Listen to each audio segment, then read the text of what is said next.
Dolor.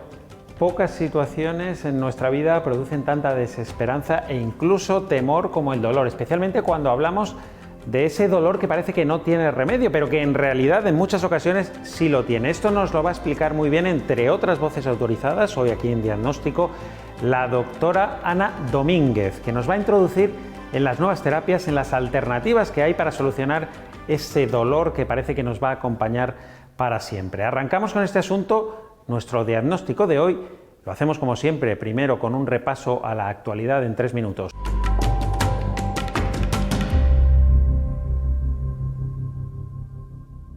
Investigadores del Instituto Hospital del Mar de Investigaciones Médicas han descubierto por qué algunas células tumorales en cánceres de colon y recto son resistentes a la quimioterapia basada en platino. En su estudio, publicado en la revista Nature Communications, concluye que el platino puede acumularse de forma muy destacada en las células sanas que rodean al tumor hasta 2 años después de finalizar el ciclo, lo que provoca una menor sensibilidad al tratamiento. Los científicos del IMIN, además, han identificado los niveles altos de la proteína periostina como un marcador para detectar esta tendencia.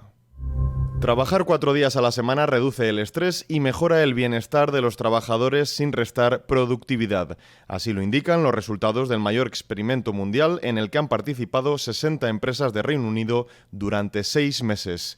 Resuelven que el 71% de los empleados declaran menos agotamiento y el 40% menos estrés. Se redujeron un 65% las bajas por enfermedad y un 57% los empleados que abandonaron la empresa. Los ingresos de las compañías de media se incrementaron un 1,4%. 56 de las 61 empresas participantes en el piloto van a continuar con la experiencia. Tercer caso de curación del virus del SIDA tras un trasplante de células madre. Ha sido en Alemania, donde un paciente con infección de VIH fue tratado de una leucemia diagnosticada con posterioridad con esta fórmula y se le retiraron los antirretrovirales con los que controlaban la infección para evitar complicaciones. 4 años después, el virus no ha reaparecido. A día de hoy, el paciente de Düsseldorf tiene 53 años y está en buen estado de salud. Es el tercer caso de curación tras los pacientes de Berlín y Londres.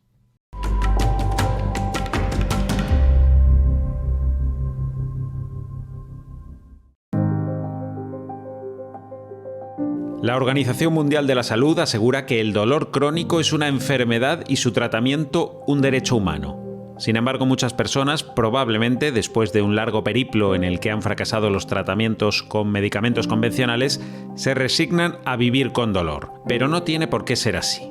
Siempre hay algo más que hacer a un paciente con dolor que crea que ya no tiene solución su dolor. Siempre se pueden intentar otras terapias y siempre habrá algo en lo que el paciente encuentre beneficio y nosotros también al verlo contento a él. Desde hace años existen las unidades del dolor encabezadas por médicos como Ana Domínguez, especialista en anestesiología y reanimación del Hospital de la Paz en Madrid. Además, trabaja en su propia clínica donde trata dolores crónicos a personas que en muchos casos llegaron a ella sin demasiada esperanza de recuperar su vida como era antes, su vida sin dolor.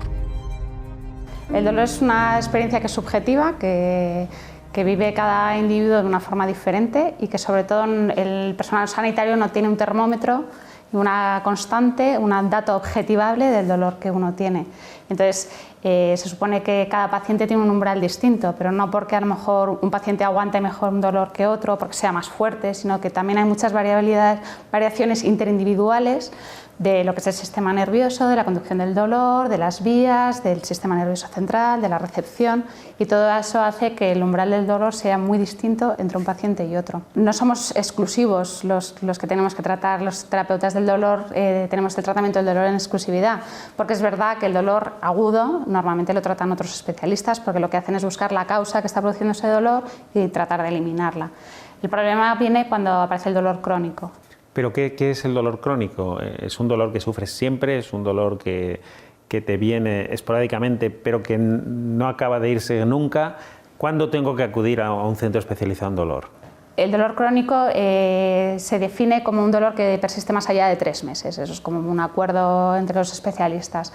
Pero lo que tenemos que tener en cuenta es que el dolor crónico es un dolor que persiste más allá de la causa que lo originó. O sea, un esguince duele mientras el esguince está en la articulación está inflamada y eso produce dolor. el esguince se ha curado, ya no hay una lesión y el dolor persiste, aunque no haya llegado a los 3 meses, es verdad que eso es una cronificación del dolor. Entonces eso sí que es importante cuanto antes acudir a una unidad de dolor para que la sensibilización, la cronificación del dolor pues sea la menor posible. ¿Y cómo se trata el dolor? Supongo que cada caso será específico, pero ¿es siempre farmacológico? ¿Hay otros tratamientos? ¿Cómo es? Es verdad que cada tipo de dolor pues tiene sus etapas, pero el tratamiento del dolor tiene una fase farmacológica en la que usamos no solo fármacos antiálgicos de distintos tipos, sino también utilizamos fármacos que modulan la señal no dolorosa. Y en la otra mano, en las unidades de dolor, la labor que tienen más importante es el del tratamiento intervencionista del dolor. Hacemos técnicas de infiltración, de bloqueo, vamos con agujas a las estructuras que están dando esa señal de dolor para poner ya sea medicación antiinflamatoria o incluso calor mediante radiofrecuencia, técnicas muy específicas que nos ayudan a controlar cada tipo de dolor. El dolor es un sistema de alarma del organismo que nos alerta ante una agresión externa o un problema interno. Lo percibimos a través de las terminaciones nerviosas conocidas como nociceptores, que se activan por un estímulo mecánico como puede ser un pinchazo o un pellizco, o por otros estímulos como el calor intenso o el frío. Por ejemplo, los nociceptores que se activan por el calor se activan también por la capsaicina, que es la sustancia que está en el picante, en los alimentos picantes, como la guindilla. Por eso el picante da la sensación como una quemadura en la lengua. Existen 2 tipos de dolores, el somático, que es el que se produce en la piel, en los músculos o en las articulaciones cuando sufren una agresión, y el visceral, que tiene lugar cuando las vísceras huecas, como el intestino, el estómago o la vejiga, se inflaman. El dolor somático produce activación motora, hace que nos movamos. Si nos dan un pinchazo, la reacción es dar un salto, porque eso hace que nos apartemos del que nos ha dado el pinchazo. Y en cambio el dolor visceral lo que hace es que nos quedemos quietos. Cuando nos duele el estómago no damos un salto, nos quedamos muy quietos. No todo el mundo percibe igual el dolor. Por ejemplo, se sabe que las mujeres pelirrojas son menos sensibles al dolor mecánico, a un pinchazo o a un golpe. Y eso es porque hay una proteína que funciona en la transmisión del dolor y además regula el color del pelo. Y las mujeres pelirrojas tienen una versión diferente de esa proteína y tienen el pelo rojo y perciben el dolor distinto. El umbral del dolor también difiere según cada persona. Se ha demostrado que el hombre de Neandertal era más sensible al dolor. Hay personas actualmente que han heredado ese gen de los neandertales y son más sensibles al dolor. Y tienen un umbral más bajo. Pero el cerebro se puede entrenar para soportar mejor el dolor.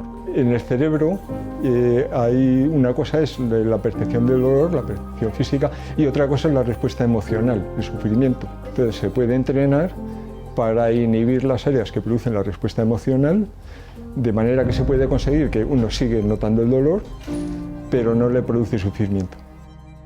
¿Indica un peor pronóstico tener más dolor por un tema oncológico, por un cáncer que estés padeciendo o no necesariamente? No necesariamente. El dolor asociado al cáncer es muy frecuente, no solo por el mismo cáncer, sino también por todos los procedimientos asociados al tratamiento del cáncer, que muchas veces la radiación, la quimioterapia produce mucho dolor.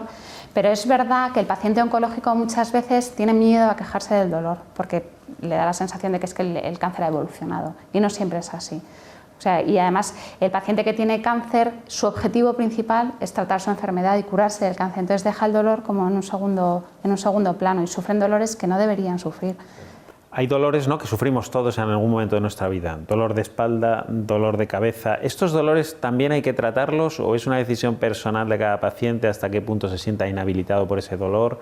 ¿Siempre se les puede ayudar? ¿Qué hacemos? La decisión siempre es personal, pero siempre se les puede ayudar. El problema de los dolores que permanecen en el tiempo es que se cronifican. Entonces, un dolor que parece que lo aguanto y que lo voy aguantando, cada vez va aumentando en intensidad y ese dolor produce una sensibilización porque es una señal nerviosa que está disparando constantemente, me duele, me duele, me duele, me duele, me duele, y que hace que el sistema nervioso nociceptivo o doloroso empiece a funcionar mal.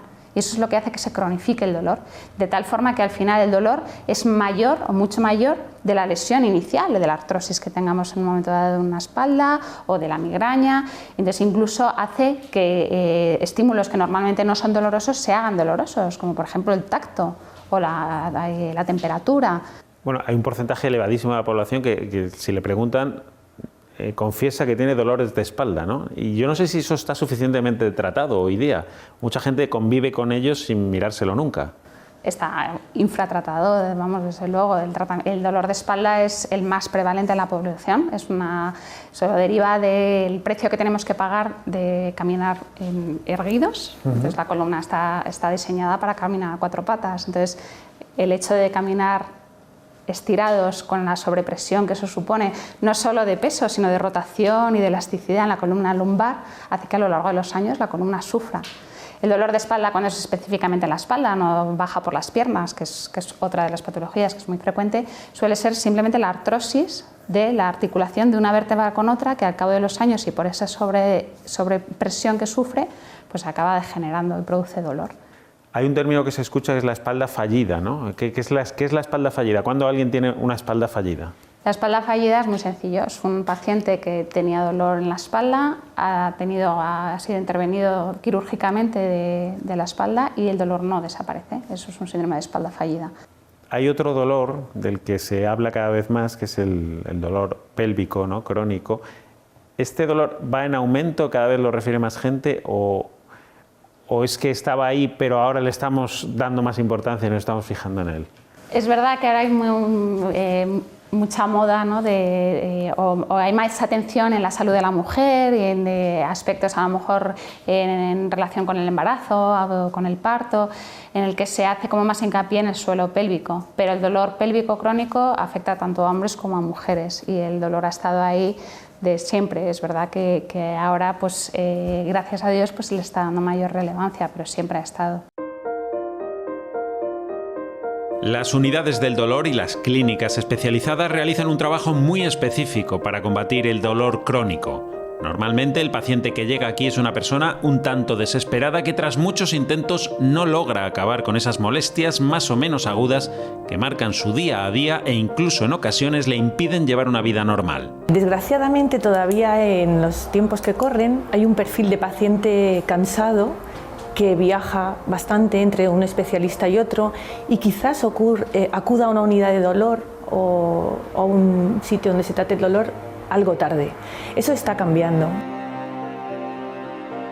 Crónico y de mucho tiempo, claro, y siempre el mismo dolor y ves que no se te quita con nada, ni con analgesia, ni con rehabilitaciones. Entonces, este es el siguiente paso.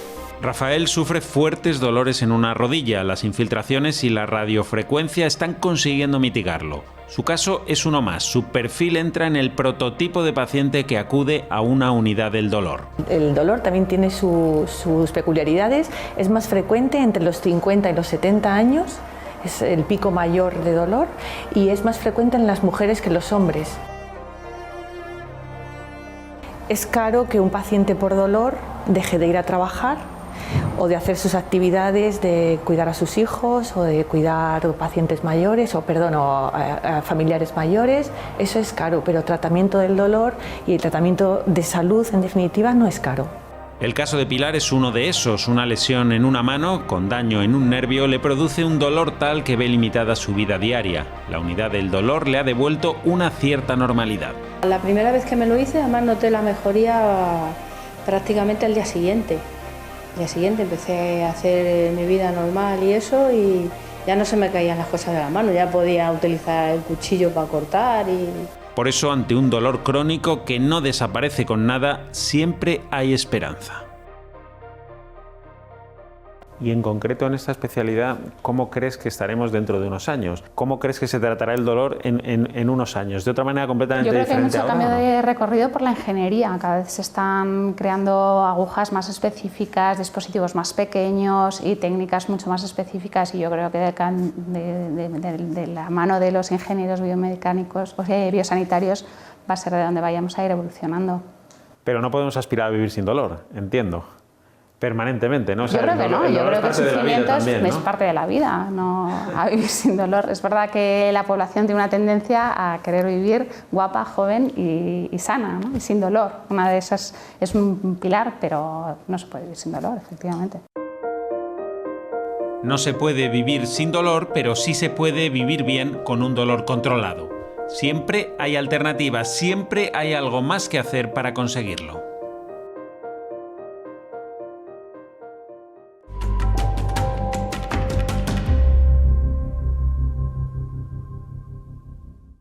Hoy en nuestra radiografía vamos a conocer cómo se trabaja en una asociación donde saben muy bien qué es el dolor y cómo ayudar desde allí también a los pacientes que lo sufren.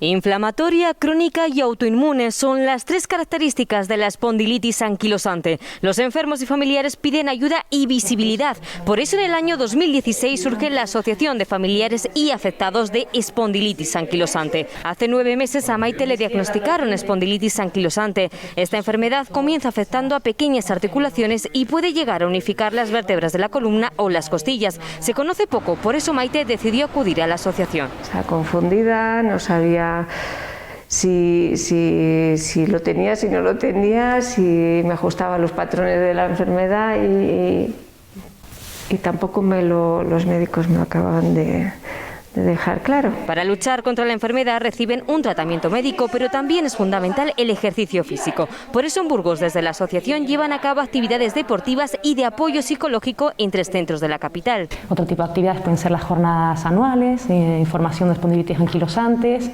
y bueno, talleres, charlas, siempre enfocado a la formación de información de la enfermedad. Y un día por semana tengo sesión de fisio a través de la asociación, que nos proporciona la asociación a un precio muy ajustado. Otro día por semana venimos aquí al centro y realizamos ejercicios hipopresivos que nos van bien también para la caja torácica porque, como bien he dicho, afecta a las pequeñas articulaciones. Empieza con las pequeñas articulaciones, entonces el esternón pues se ve afectado y se fusiona con las costillas. Un programa que tiene sus frutos en los afectados. Me noto mucho mejor, mi vida es diferente, la calidad de vida ha mejorado muchísimo.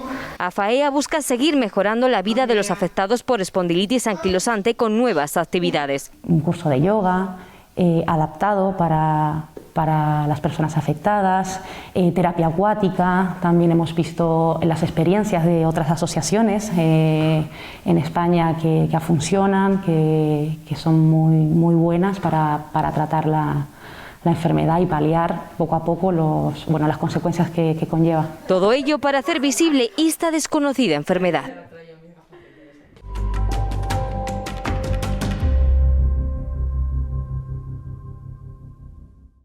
Estamos ya casi terminando, vamos a dedicar estos últimos minutos del programa dedicado al dolor precisamente a hablar de qué ocurre cuando los tratamientos médicos no dan el resultado que nosotros queremos. Ahí entra en juego la cirugía. Nos lo explica nuestro traumatólogo de cabecera, el doctor Varo.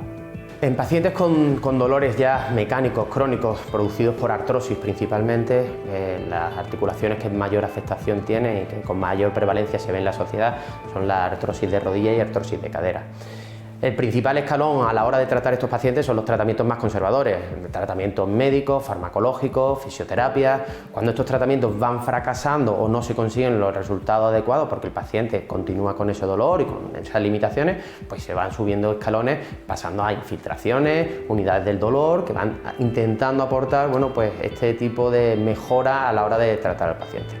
Cuando ya todos estos tratamientos no han resultado o no se han producido, el paciente continúa con esas limitaciones y esa sintomatología de dolor, pues hay que plantearse realizar una cirugía. Que a nivel traumatológico, la cirugía principal de este tipo de patologías, de la artrosis, es la artroplastia, que es lo que conocemos todos como prótesis, ya sea una prótesis de rodilla o una prótesis de cadera. A día de hoy, una cirugía de prótesis es una cirugía que está muy desarrollada, muy conseguida, que se utilizan materiales pues muy duraderos, ¿vale? Incluso permiten hasta la práctica deportiva en el paciente. La cirugía es una cirugía que a medida que vamos avanzando, pues las técnicas se van haciendo cada vez menos agresivas. ¿Tipos de prótesis? hay muchos tipos, ¿vale? Cada prótesis pues se indica en función del tipo de paciente, las necesidades o requerimientos que ese paciente va a tener. A día de hoy se pueden utilizar dos tipos de prótesis de rodilla principalmente, que son prótesis parciales o prótesis totales. Una prótesis parcial está indicada principalmente para pacientes que tienen una lesión en una de las partes de la rodilla, no una lesión generalizada, y donde lo que se hace es el menor daño posible.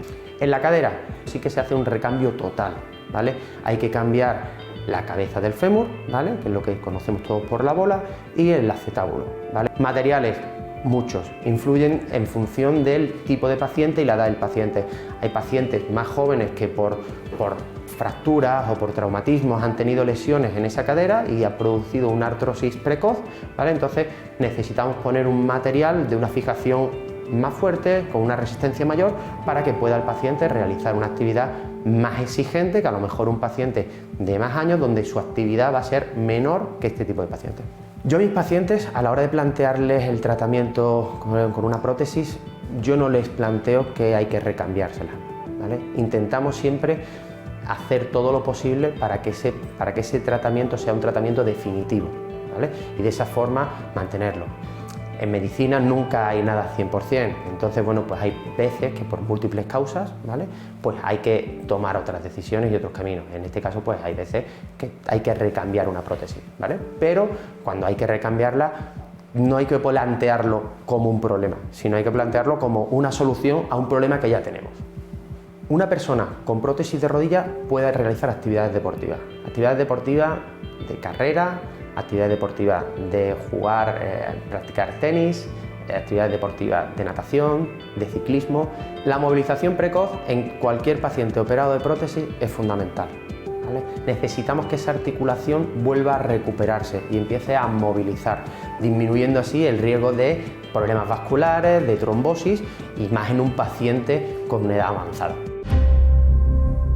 Lo dejamos hoy aquí, pero ya saben, Diagnóstico vuelve dentro de una semana con otro asunto de salud tratado desde una perspectiva muy diferente.